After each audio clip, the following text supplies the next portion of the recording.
এক যুবক আমাকে ফোন করে বলে, হুজুর আমি আমার মায়ের ফুফাতো বোনকে বিয়ে করতে চাই, জায়েজ আছে কিনা?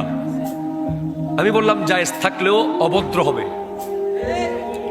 মায়ের ফুফাতো বোন মানে তার খালা হয়। বলছে হুজুর, আমি বলছি তুমি ওখানে কেন ডুব মারছো, আর কোনো জায়গা খুঁজে পাও নাই? সে বলে হুজুর মায়া লেগে গেছে।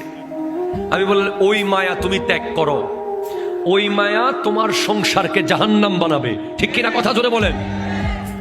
আমি তাকে যখন এই 3টা পয়েন্ট বললাম, পয়েন্ট নম্বর 1, কোনোদিন সে তোমাকে স্বামীর মর্যাদা দেবে না। পয়েন্ট নম্বর 2, সারা জীবন তোমার মা বাবার বদদুয়া থাকবে।